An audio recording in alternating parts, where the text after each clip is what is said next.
Hello दोस्तों, नमस्कार। कैसे हैं आप सभी?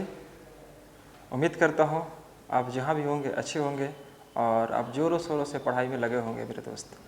तो चलिए, आज का जो सेशन होगा दोस्तों हम लोग का ज्योमेट्री पर बेस्ड मैं स्टार्ट कर चुका हूँ। मैंने शुरुआत में सर्कल पढ़ाया, उसके बाद मैंने आपको लाइन्स एंड एंगल करवा दिया है ना। और आज मैं स्टार्ट करने वाला हूँ दोस्तों एग्जाम को पॉइंट ऑफ व्यू से ज्योमेट्री का सेक्शन। ज्योमेट्री में आपको कौन सा? तो ट्रायंगल हम लोग पढ़ेंगे आज। ध्यान से देखिएगा, ट्रायंगल ज्योमेट्री का ही पोर्शन आता है। ट्रायंगल बाबू, इसमें आपको एक चीज़ बताना चाहेंगे कि देखो, ट्रायंगल तो पढ़ने के लिए बहुत सारा चीज़ है, बहुत कुछ पढ़ सकते हैं ट्रायंगल में, लेकिन एग्जाम में जहाँ से आता है, जितना हमें एग्जाम में ज़रूरत है, मैं उन्हीं सब फैक्ट पर आपको बात करने का प्रयास करूँगा। तो आराम से, ज़्यादा कुछ पढ़ने की आवश्यकता नहीं है। जितना आपको पढ़ाया जा रहा है, यहाँ पर सिर्फ उतना करके जाओ एग्जाम में। इससे ज़्यादा आपको करने की आवश्यकता तने की भी नहीं है दोस्तों। जो भी क्वेश्चन से आएगा सिर्फ यहीं से आने वाला है। क्यों मैं बता रहा हूँ? क्योंकि इतना साल का अनुभव से मुझे यह ज्ञात है कि क्वेश्चंस कहाँ से किस प्रकार से पैटर्न पर पूछ रहा है। मैंने इसका एनालिसिस किया, प्रीवियस ईयर क्वेश्चन को मैंने देखा, ऑब्जर्व किया, उसके आधार पर मैं ये दावा कर रहा हूँ कि जो भी मैं बता रहा हूँ दोस्तों, एग्जाम का पॉइंट ऑफ व्यू से ये आपके लिए हेल्पफुल होने वाला है। तो चलिए, मैं ज्योमेट्री का जो पोर्शंस है ट्रायंगल मैं बात करता हूँ, लेकिन उस पर पहले चलने से पहले मैं कुछ थोड़ा परिचय करा लेता हूँ आपको। ट्रायंगल पर बेस्ड कुछ परिचित अगर आप हो जाते हैं, परिचय हो जाती है, तो फिर आप उस पर काम करने में आपको थोड़ा सा ईजी रहेगा। तो आइए हम लोग बात करते हैं दोस्तों ट्रायंगल पर बेस्ड। देखो, ट्रायंगल हम लोग जानते हैं कि त्रिभुज किसे कहते हैं? तीन भुजाओं से घिरे हुए क्षेत्र को त्रिभुज कहते हैं, ये आपको पता होगा। तीन भुजाओं से घिरे हुए क्षेत्र को क्या बोलते हैं दोस्तों? त्रिभुज बोलते हैं, जिसमें तीन भुजा होती है। मान लीजिए अगर यह ए है, यह बी है और यह सी है, तो नामकरण हम लोग कैसे करते हैं दोस्तों? यह ए हो गया, बी हो गया और यह सी हो गया। इसमें तीन भुजाएं होती हैं, मतलब थ्री साइड्स, और तीन एंगल्स होते हैं। यह एंगल हो गया, यह एंगल यह हो गया, यह एंगल यह हो गया। तो इसे बोलते हैं हम लोग एक्स डिग्री, यह वाई डिग्री और यह होता है हमारा जेड डिग्री। ठीक है मेरे दोस्त। एंगल को मेजरमेंट करने के लिए जनरली हम लोग दो मेथड का यूज करते हैं, एक रेडियन और एक डिग्री में। तो जनरली हम लोग डिग्री की बात करेंगे अभी फिलहाल। जब ट्रिग्नोमेट्री पढ़ाया जाएगा तो वहाँ पर आपको रेडियन के बारे में समझाया जाएगा, रेडियन क्या होता है, लेकिन फिलहाल अभी आपको डिग्री के बारे में जानना है। तो मेरे दोस्त यहाँ पर बताना मेरी बात को कि अगर हम बात करते हैं त्रिभुज में, तो त्रिभुज में मैंने क्या बताया कि त्रिभुज में तीन भुजाएं होते हैं और तीन कोण होते हैं। ठीक है मेरे दोस्त। थ्री साइड्स, साइड्स कितने बनेंगे आपके? तीन। और एंगल कितने बनेंगे दोस्तों? तीन बनेंगे। तो दोस्तों आगे चल के हम लोग देखेंगे कि साइड के आधार पर ट्रायंगल कितने प्रकार के होते हैं? तीन प्रकार के होते हैं। एंगल के बेस पर ट्रायंगल कितने प्रकार के होते हैं? तीन प्रकार के होते हैं। तो मैं बेसिक से शुरुआत से आपको लेकर चलने का प्रयास करूंगा।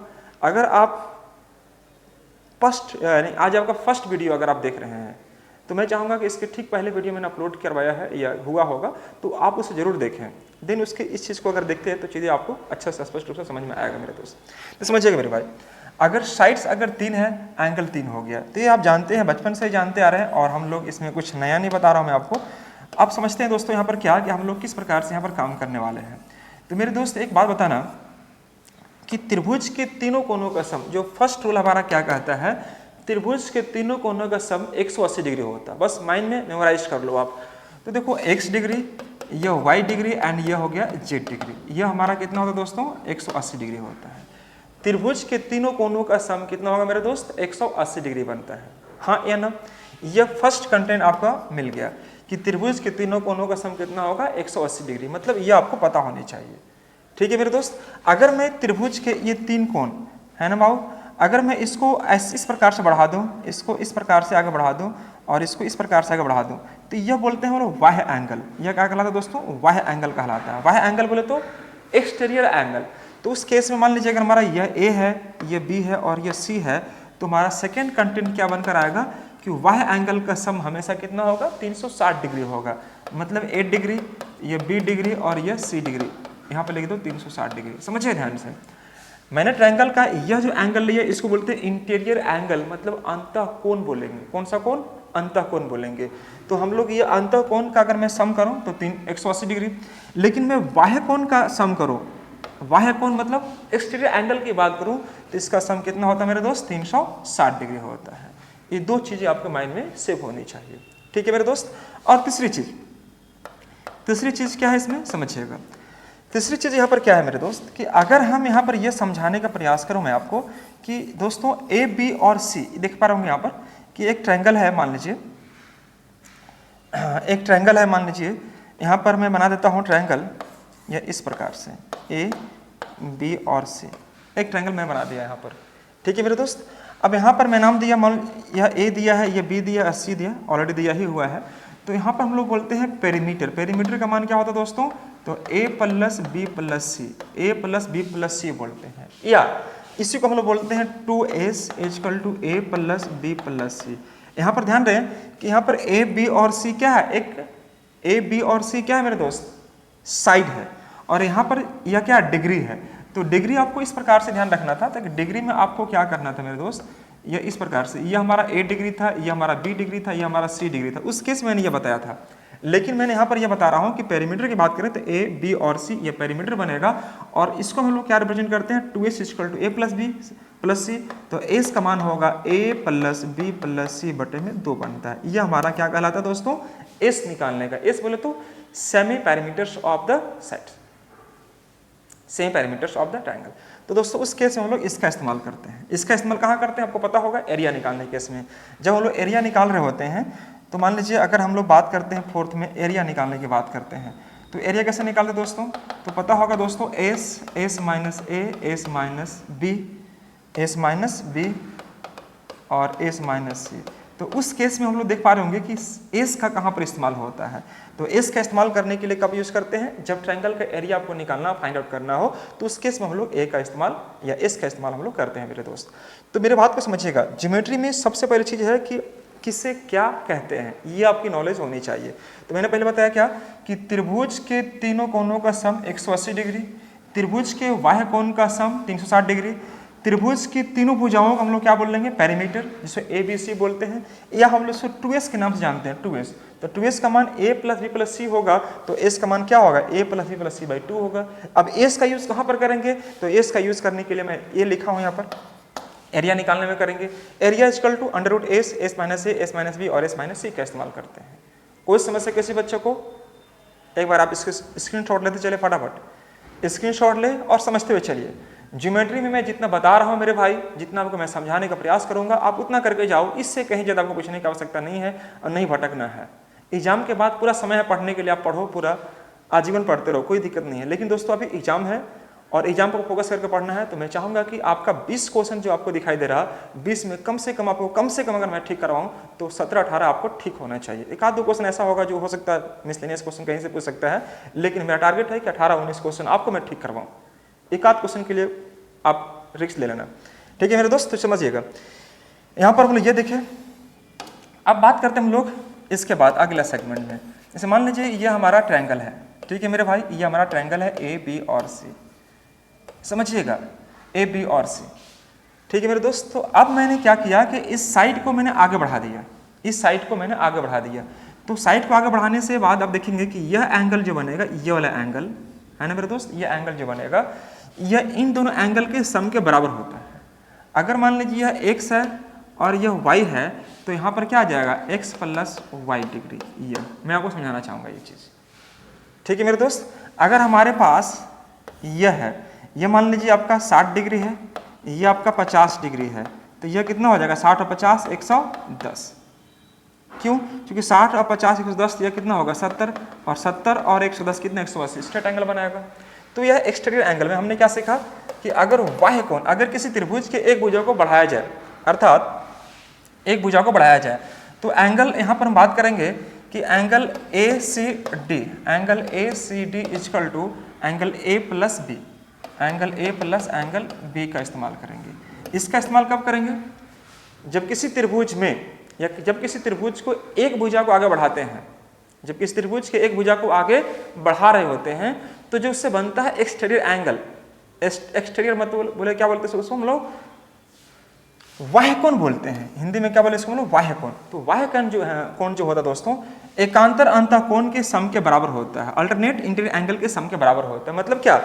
अगर ये एंगल निकालना है मेरे को, तो ये वाला छोड़ के ये दोनों जो बचा उसका हमें सम यूज करना होता है, ठीक है मेरे दोस्त। ये चीज मैं बताया।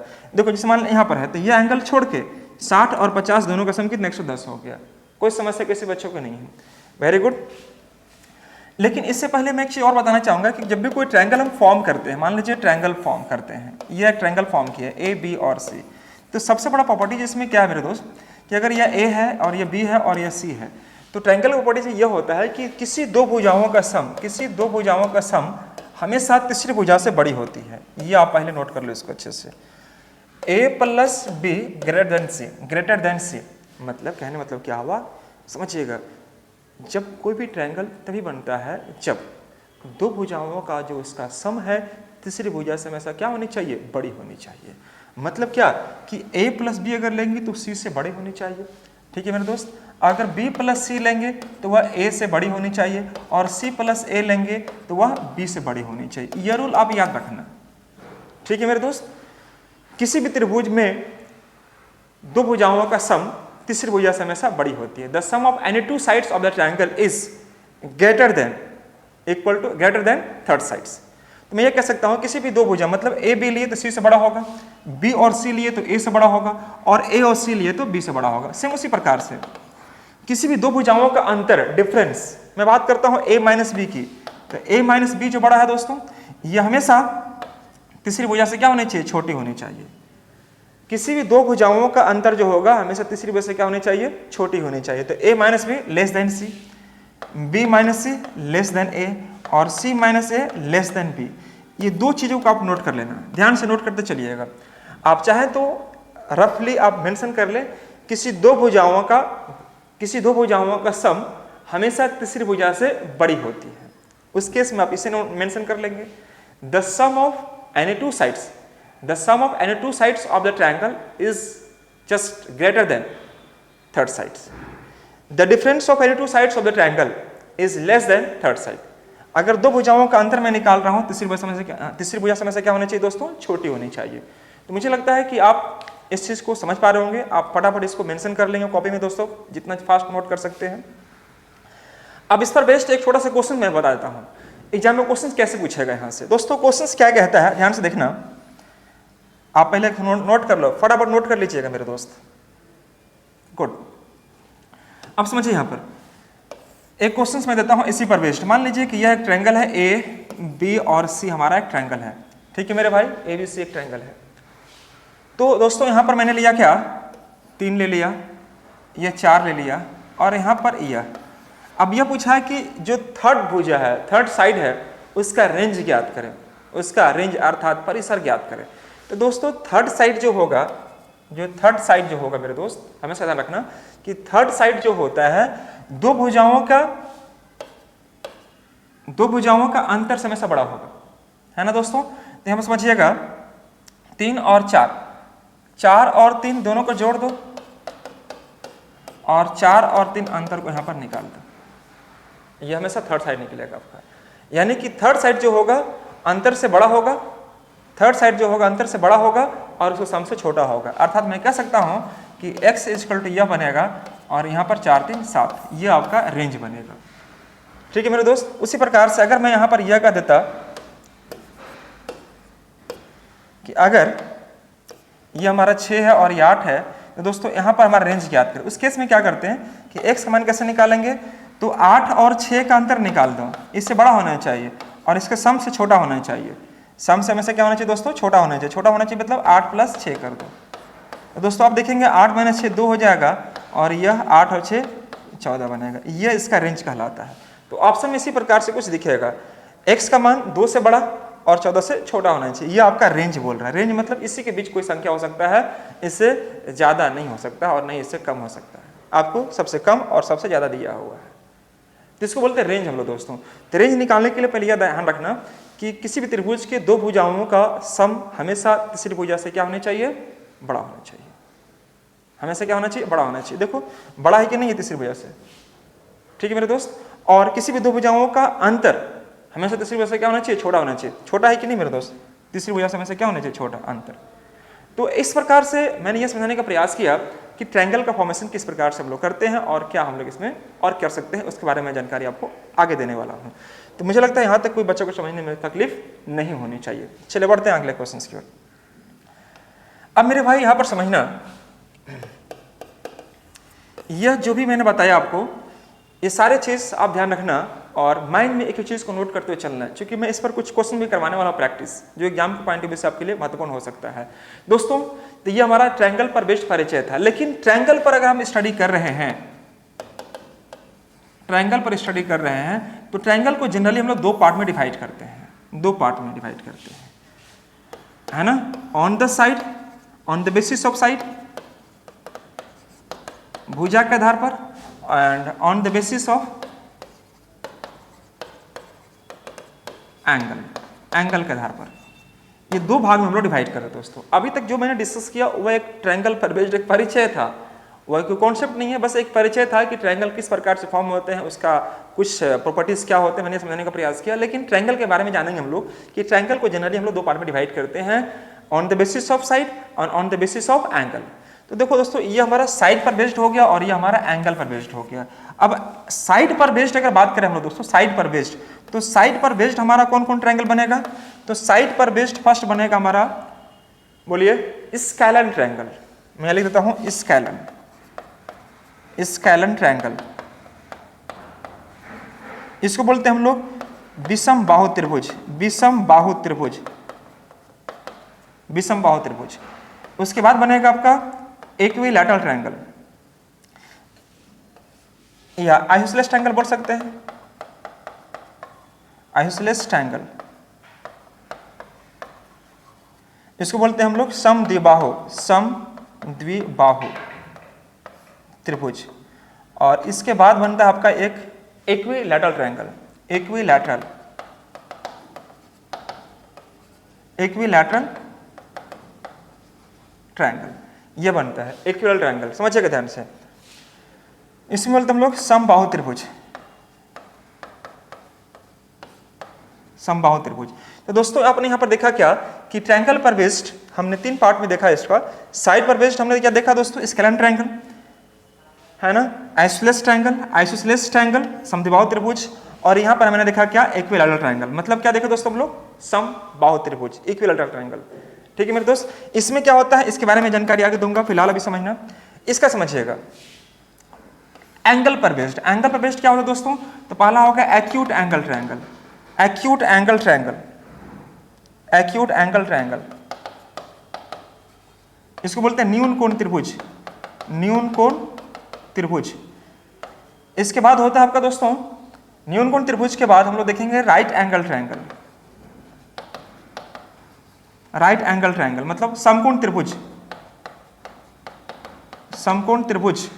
और ये हो गया obtuse angle, obtuse angle triangle, obtuse angle triangle ये होता है। ध्यान से देखो दोस्तों, फटाफट समझ लीजिएगा मेरे पास। दोस्तों हमसे यह कह रहा है कि साइड पर बेस्ड पहला मैंने क्या देखा है? स्केलन ट्रायंगल दिखाया, इसको बोलते हैं विषमबाहु त्रिभुज। आइसोसेलेस ट्रायंगल मैंने बताया दोस्तों, यह क्या होता है? समद्विबाहु त्रिभुज। एक मैंने बताया इक्विलैटरल ट्रायंगल जो कि समबाहु त्रिभुज बोलते हैं, समबाहु बोले तो सब भुजा बराबर। एक मैंने बताया आपको एंगल पर बेस्ड एक्यूट एंगल ट्रायंगल, इसको बोलते हैं न्यून कोण त्रिभुज। राइट एंगल ट्रायंगल को मैंने क्या बताया? समकोण त्रिभुज। और एक हो गया ऑब्ट्यूज एंगल ट्रायंगल, इसको बोलते हैं हम लोग अधिक कोण त्रिभुज, अधिक कोण त्रिभुज। फटाफट नोट कर लीजिएगा, अधिक कोण त्रिभुज। तो ये ट्रायंगल का आपका नाम हुआ। ट्रायंगल को डिस्टिंग्विश करने के लिए, डिफ्रेंशिएट करने के लिए दो पार्ट में होता है दोस्तों। फर्स्ट पार्ट आपका जाना जाता है on the basis of angle और सेकंड पार्ट जाना जाता है on the basis of side, है ना दोस्तों। तो चलिए मैंने साइड को लिया है फर्स्ट में, तो फर्स्ट में मैंने बताया स्केलन ट्रायंगल, इसके बाद मैंने बताया आइसोसेलेस ट्रायंगल और इसके बाद मैंने बताया क्या? Equilateral triangle. सेम उसी प्रकार से acute, right angle and obtuse angle triangle, ये हमने दिखाने का प्रयास किया। अब इसके बाद समझिएगा, ये अगर आप समझ जाते हैं तो इसके बाद आपको क्या करना है दोस्तों? अब हम लोग देखेंगे क्या कि on the basis of side में साइड पर बेस्ड, साइड बेस्ड ट्रायंगल ये देखेंगे। तो फर्स्ट में हमने क्या देखा था? स्केलन ट्रायंगल, स्केलन ट्रायंगल हमने देखा था। इसको बोलते हैं क्या हम लोग? विषम बाहु त्रिभुज, विषम बाहु त्रिभुज। दोस्तों सिर्फ नाम लिखते हुए आगे बढ़ने का प्रयास करेंगे हम लोग। ज़्यादा डिटेल में जाने की जरूरत नहीं है आपको, इसका ज़्यादा यूज़ करेंगे हम लोग कहाँ पर, मेंस्ट्रुएशन में जब आगे पढ़ेंगे तो हम लोग। लेकिन फिलहाल अभी आपको नाम जानना है एटलीस्ट। दोस्तों इसमें क्या होता है कि इसमें 3 भुजाएं जो मैंने बताया था, ट्रायंगल में तो होगा ही होगा फिक्स, ए बी और सी है। यह इसमें कोई भी भुजा आपस में बराबर नहीं होते। A B not equal to A B not equal to B C not equal to A C, कोई भी भुजा आपस में बराबर नहीं होंगे। अगर यह ए है, बी है और यह सी है तो दोस्तों यहाँ पर आपको पहले से पता है कि एस कैसे निकालते हैं, तो ए प्लस बी प्लस सी बाय में 2 करते हैं। और एरिया निकालने के लिए मेरे दोस्त आपको पता होगा under root S, S minus A, S minus B और एस माइनस सी का हम लोग यहाँ पर इस्तेमाल करते हैं। और अगर आपको आर निकालना हो तो ए बी सी बाय में 4a का हम लोग इस्तेमाल करते हैं। ये सब आगे बताएंगे डिटेल हम लोग। तो देखो दोस्तों आर हम लोग क्या बोलते हैं दोस्तों कि यह बाहर से जो टच करता है ना मेरे दोस्त, इसे हम लोग बोलते हैं, यहाँ से यहाँ के दूरी को आर बोलते हैं। ये हमारा आर हो गया और ये हमारा आर हो गया। तो आर के केस में क्या इस्तेमाल करेंगे एक बार देख लीजिए ध्यान से मेरे भाई। आर अगर निकालना हो तो R equal to A B C में 4a इस्तेमाल करेंगे। एरिया निकालना हो तो ये यूज करेंगे। एस निकालना हो तो ये यूज करेंगे। बाकी सारा चीज आपको पता होगा, स्क्वायर ट्रायंगल में कोई भी भुज आपस में समान नहीं होते। ठीक है मेरे दोस्त, फटाफट नोट करते चलिएगा। नेक्स्ट हम लोग देखेंगे मेरे भाई स्केलन ट्रायंगल के बाद में, एक बार देख लिया, एक बार अच्छे से इसको स्क्रीनशॉट ले लें आप। स्केलन ट्रायंगल के बारे में हमने ये देखा। इसके बाद हम लोग देखेंगे क्या स्केलन ट्रायंगल के बारे में, यह इतना सफिशिएंट हो गया आपका। इसके बाद हम लोग चलते हैं स्केलन के बाद आइसोसेलेस ट्रायंगल। आइसोसेलेस ट्रायंगल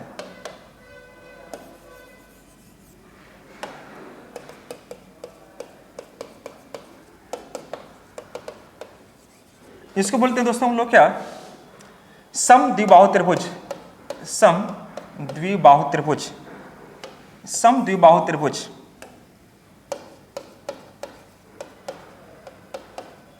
सम द्विबाहु त्रिभुज। इसमें क्या होगा मेरे दोस्त, ध्यान से देखिएगा, ये 2 ट्रायंगल या ए बी सी बन जाएगा इस प्रकार से, ए बी सी है ना मेरे भाई। यह ए है तो यह ए हो जाएगा, बी है तो बी और यह सी है, ये दोनों बराबर होंगे क्योंकि यह और यह दोनों बराबर होंगे।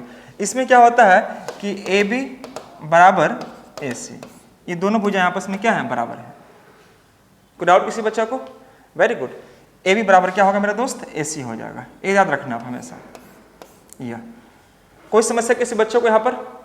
अब देखो दोनों कोण अगर बराबर हैं, दोनों कोण अगर इसमें इसका पेरीमीटर की बात करूं तो 2b प्लस a बन जाएगा, क्योंकि b है दोनों बराबर है। कोई समस्या किसी बच्चों को? बिल्कुल बनी होनी चाहिए, बहुत अच्छा। तो ये हमारा पेरीमीटर बन जाएगा। लेकिन मैं एरिया की बात करूँ, इसको एरिया की बात करूँ, एरिया कैसे निकालते हैं समझिएगा ध्यान से दोस्तों। अगर मैं यहाँ से ये ड्रॉ कर दिया तो याद रखना कि जब 2 भुजाएं आपस में समान हो, 2 भुजाएं आपस में समान हो और यहाँ से कोई अगर परपेंडिकुलर ड्रॉ कर दिए तो ये 2 समान भागों में से डिवाइड कर देती है। ये आप शायद जानते हो तो बहुत अच्छी बात है, नहीं जानते हैं तो आप जानो आपसे कि अगर 2 साइड अगर बराबर हैं और उसके बीच में अगर कोई लंब मैंने ड्रॉ कर दिया, मैंने नाम सपोज यहाँ पर दे दिया डी, मैंने इसका नाम दे दिया सपोज डी और यहाँ से यहाँ तक आपका ए है। ठीक है मेरे दोस्त, तो उस केस में हमारा यह क्या बन जाएगा, a/2 और यह क्या बन जाएगा हमारा a/2, मतलब यहाँ से यहाँ तक की दूरी a/2 और यहाँ से यहाँ तक की दूरी क्या बनेगा, a/2 बनेगा। ठीक है मेरे दोस्त, और यह 90 डिग्री है। तो अब बताना कि 90 डिग्री में आप आ जाओ तो 90 डिग्री में हमारे पास यह b हो गया, यह हमारे पास a/2 हो गया, तो यह कितना होगा मेरे भाई। तो इसके लिए आपको क्या करना है, वही रूल यूज करना है जिस मान लीजिए h स्क्वायर इक्वल क्या बोलते हैं, p square plus b square, याद है कि नहीं है। तो इस प्रकार से देखो हमारा h कौन सा b है तो b स्क्वायर कर देंगे, p कौन सा मेरे दोस्त, p नहीं मालूम है x मान लेते हैं, और b कौन सा है a स्क्वायर बाय में 4 कर दिए, सिंपल। कोई समस्या किसी बच्चों को? यह ट्रायंगल के रूल पर हम लोग जानते हैं कि p b h का हम लोग इस्तेमाल करते हैं। तो हमारे h के स्थान पर कौन है, b है, b स्क्वायर कर दिए, p के स्थान पर कुछ नहीं तो मैंने x मान लिया है, और b के स्थान पर कौन सा a/2 तो मैंने a/2 कर दिया है मेरे दोस्त। अब एक बात बताना यहाँ पर कि दोस्तों मुझे x स्क्वायर चाहिए था, या मैं b square minus a square by 4 कर सकता हूँ और यहाँ पर बचेगा हमारा x स्क्वायर। मैंने इसको साइड चेंज कर दिया तो यह बनेगा हमारे पास क्या, 4b square minus a square बटे में 4 इक्वल टू x स्क्वायर। अब ध्यान दीजिएगा बच्चा लोग, अगर मैं इसको थोड़ा सा आगे बढ़ाता हूँ तो आप देखेंगे क्या कि अगर मैं यहाँ पर गुना कर दिया दोस्तों, बी से 4 में, तो 4b² माइनस a² बटे 4 इक्वल x²। क्या आप लोग दिख रहा है सब बच्चों को? बोलो हाँ या ना, कुछ तो बिल्कुल दिखना चाहिए। दोस्तों अगर मुझे x² के जगह पर मुझे सिर्फ x चाहिए तो क्या आप यह कहने देंगे मेरे को 4b² माइनस a² बटे में 4, हाँ या ना? तो दोस्तों आप यहाँ पर क्या लिखेंगे, यह बनेगा 4b² माइनस a² बटे में 2। प्रेम से बोल दो जय माता दी। क्यों? क्योंकि अंडर में जो मान दिखाई दे रहा है उसका तो वैल्यू को ब्रेक नहीं कर पाएंगे, लेकिन जो नीचे 4 दिखाई दे रहा है उसको हम ब्रेक कर पाएंगे। यह हुआ किसका, हमारा x का मान हुआ। अब दोस्तों मान लीजिए मुझे इसका एरिया चाहिए, किसका, इस ट्रायंगल का एरिया चाहिए। तो एरिया के लिए क्या करते हैं हम लोग, आपको पता होगा किसी भी ट्रायंगल का एरिया निकालेंगे तो 1/2 बेस इंटू हाइट पर निकाल सकते हैं। 1/2 बेस इंटू हाइट, तो बेस कितना है मेरे दोस्त, ध्यान दीजिएगा, हमारे पास बेस कितना है मेरे भाई, तो 1/2 बेस, बेस हमारे पास यहां से यहां तक आपको a है, मैंने a कर दिया। और हाइट की बात करें तो ये हमारा हाइट है, जो कि हाइट मैंने कितना निकाला दोस्तों, आप देखिए ध्यान से, हाइट मैंने ठीक यहां पर निकाला, आपको दिख रहा होगा ये वाला, सॉरी ये आपको दिख रहा होगा, हाइट है हमारा। तो यहां से आप काम कर लेंगे 1/2 बेस, बेस हमारा a है और हाइट हमारे पास क्या है, √4b² माइनस a² बटे में 2 है। कोई समस्या किसी बच्चों को? बिल्कुल नहीं होनी चाहिए दोस्तों। उस केस में हमारा क्या बनेगा 1/2 और सॉरी 1/2 नहीं 1/4 आ जाएगा, 1/4 और यहाँ पर a √4b² माइनस a²। यही हमारा आइसोसेलेस ट्रायंगल का एरिया बनेगा। ध्यान से एक बार सब बच्चे देख लेंगे, कोशिश करेंगे कि ईच एंड एवरीथिंग जो भी कंटेंट आपको दिया जा रहा है आप उसको नोट करते चले, देखते चले, एक बार मेंशन कर लेंगे दोस्तों। क्वेश्चंस आपके सामने देखो ध्यान से, यह हमारा क्या है, आइसोसेलेस ट्रायंगल के बारे में मैंने समझाने का प्रयास किया कि यह आपका एक ट्रायंगल है जिसमें अगर यह b है तो मैंने b माना, अगर यह b तो यही b होगा, क्योंकि दोनों भुजाएं बराबर होती हैं, a बराबर ac, यह मैंने कर दिया। अब मैंने आपको यह समझाने का प्रयास किया कि अगर समद्विबाहु त्रिभुज में अगर वर्टेक्स से दो समान भुजाओं के बीच अगर लंब ड्रॉ करते हैं हम लोग, लंब मतलब परपेंडिकुलर ड्रॉ करते हैं, तो इसे समान भागों में डिवाइड करती है। ये जानते हो अच्छे से बात को, ये डिवाइड करती है, ठीक है मेरे दोस्त। अगर हमारे पास यह a है यहाँ से यहाँ तक, तो यह a/2 और यह a/2 हो जाएगा मेरे भाई। अब मैं ये समझाने का प्रयास किया कि मैंने यहाँ से यह ट्रायंगल को कट करके यहाँ पर फिक्स कर दिया। यह लंबाई मुझे नहीं मालूम, मैंने x मान लिया, यह लंबाई को मैंने b माना और यह लंबाई हमारे पास a/2 है। तो उस केस में मैंने ये समझाने का प्रयास किया आपको कि देखो जी आप यहाँ पर कैसे काम करेंगे। आप यहाँ पर समझिएगा, h² = p² + b²। तो h है कौन सा हमारे पास, b² में रख दिया, p कौन सा है x, तो मैंने x² रख दिया, b कौन सा a/2, मैंने a/2 रख दिया। दोस्तों जब मैं इसको कैलकुलेट किया तो मैंने क्या पाया, x का मान हमारे पास आपको दिख रहा होगा क्या, √4b² माइनस a² बटे में 2, ये हमारा क्या निकला x, और x हमारे पास क्या है मेरे भाई, तो आप देखेंगे x हमारे पास ये वाला वैल्यू है, ये हमारे पास x वाला वैल्यू है। तो आपको पता होगा कि किसी भी ट्रायंगल का एरिया निकालने के लिए जनरल रूल होता है 1/2 बेस इंटू हाइट। बेस हमारे पास a है और हाइट हमारे पास ये है, जब कैलकुलेट करेंगे तो हमारे पास क्या निकल जाएगा, एरिया निकल जाएगा। दोस्तों इसके बारे में विशेष जानकारी मैं आपको चलकर दूंगा, कहाँ पर बोलिए, मेंसुरेशन में। लेकिन आप सिर्फ परिचय के रूप में आप नोट करते जाओ जितना आपको जरूरी पार्ट है, क्योंकि इसका भी हम लोग इस्तेमाल करेंगे। मेंसुरेशन और ज्योमेट्री दोनों एकदम भाई बहन जैसे हैं, दोनों मिलता जुलता है। बहुत सारा चीज़ ज्योमेट्री का मिल जाएगा मेंसुरेशन में, और मेंसुरेशन का पार्ट आपको ज्योमेट्री मिल जाएगा। तो हम लोग दोनों को कोरिलेट करके पढ़ने का प्रयास करेंगे दोस्तों, ठीक है, जितना संभव हो पाएगा। तो ये हम लोग देखे क्या, कौन सा ट्रायंगल, आइसोसेलेस ट्रायंगल देखा मैंने। एक ट्रायंगल और मैं लेके चलता हूँ, अगला ट्रायंगल होगा हमारा समबाहु त्रिभुज। समबाहु त्रिभुज बोले तो दोस्तों क्या बोलते हैं हम लोग, समबाहु त्रिभुज, राइट एंगल ट्रायंगल, सॉरी समबाहु त्रिभुज को बोलते हैं हम लोग क्या, equilateral triangle, sorry equilateral triangle. अगला होगा हमारा इक्विलैटरल ट्रायंगल, इक्विलैटरल ट्रायंगल, इसको बोलते हैं हम लोग समबाहु त्रिभुज, समबाहु त्रिभुज बोलते हैं। समबाहु त्रिभुज हम लोग इसको बोलते हैं। समबाहु त्रिभुज मतलब क्या हुआ कि सभी भुजाएं आपस में क्या होनी चाहिए, समान, a b और ये c है, तो सभी भुजाएं आपस में समान होंगी और सभी एंगल भी आपस में क्या होंगे, इक्वल होंगे, सब के सब इक्वल होंगे। मतलब अगर ये 60, ये भी 60 और ये भी 60, क्यों, क्योंकि तीनों भुजाएं आपस में समान है, तो a + a कितना होगा, 360 डिग्री। तो 3a का मान 300, सॉरी मैंने मिस्टेक से लिख दिया आपको 360, यहाँ पर 180 डिग्री होगा। तो x का मान कितना हो जाएगा दोस्तों यहाँ पर, यस 3 से कटेगा ही आपका, तो 60 आ जाएगा। मतलब हमारे पास a का जो मान आएगा मेरे दोस्त, 3a का मान 3a का मान 180, तो a का मान कितना बनेगा 60 डिग्री, इसलिए मैंने आपको 60 हर जगह मेंशन कर दिया। ये एंगल आपका बनेगा, प्रत्येक एंगल 60 का बनेगा, ठीक है मेरे दोस्त। और दूसरी चीज़ कि अगर मान लीजिए हमारा साइड ये x है, यह x है और ये x है, तो इसमें पेरीमीटर जो बनेगा वो हमारा क्या बनेगा 3x, यानी कि सही भुजा आपस में समान होती है, तो 3x इसका पेरीमीटर कहलाएगा। मैं इसका अगर एरिया की बात करूँ, एरिया तो भुजा का स्क्वायर, भुजा का स्क्वायर बोले तो साइड का स्क्वायर करते हैं, साइड का स्क्वायर बोले तो x का स्क्वायर कर सकते हो अगर भुजा आप x माने हो तो, अगर भुजा आप a मानेंगे तो a का स्क्वायर करेंगे। कोई समस्या किसी बच्चे को बिल्कुल भी नहीं होनी चाहिए, ठीक है मेरे भाई। चलिए आगे देखिए नेक्स्ट में। इसके बाद हम लोग और क्या देख सकते हैं इसमें, हाँ इसमें जो जरूरी बात है उसको समझिए ध्यान से। जरूरी बात मैंने आपको यह समझाया कि अगर हमारे पास यह a, b और c इक्विलेटरल ट्रायंगल है तो सभी साइड्स इक्वल होंगे, साइड्स इक्वल होंगे एंड एंगल भी इक्वल होंगे, एंगल इक्वल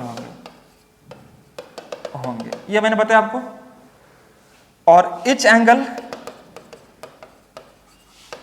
60 डिग्री होंगे, इच एंगल कितना होगा 60 डिग्री होगा, सबके सब एंगल आपका 60 डिग्री होगा। मैंने ये समझाने का प्रयास किया, ठीक है मेरे दोस्त।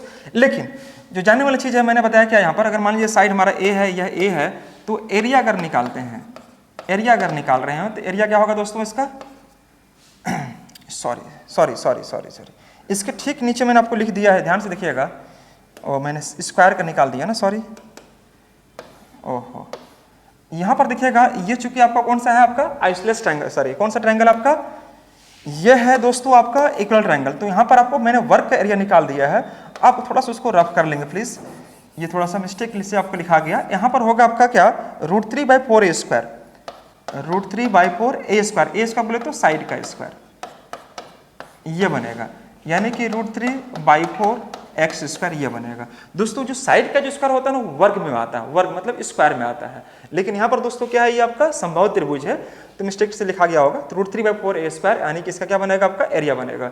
ठीक उसी प्रकार से यहाँ समझिएगा, मैं आपको यह समझा रहा हूँ कि अगर मान लीजिए ट्रायंगल है हमारा कौन सा इक्वल ट्रायंगल, तो इसका एरिया मैंने बताने का प्रयास किया यहाँ पर कि एरिया हम लोग क्या देखें, एरिया में देखें √3/4 a स्क्वायर, मैंने यह कवर अप किया।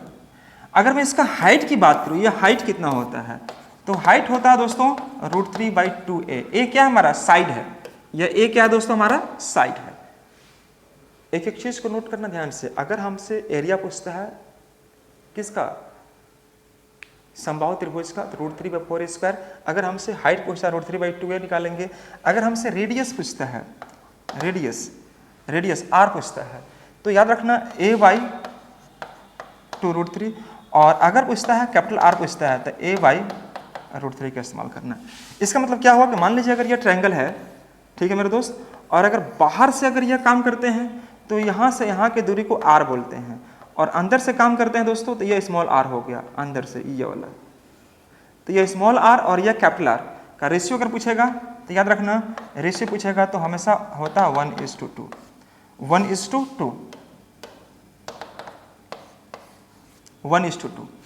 मैं आपको जो समझा रहा, जो भी आपको दे रहा हूं, अगर आप इतना करके जा रहे हैं तो इससे ज़्यादा आपको पूछने का कोई बात ही नहीं है। मैं आपको हमेशा कोशिश करूंगा कि जितना जरूरत है उससे कहीं ज़्यादा आपको दूं, लेकिन प्रयास आपको करना है कि आपको जितना मिल रहा है आपको उसको 2 बार 3 बार आपको रिकॉल करना है।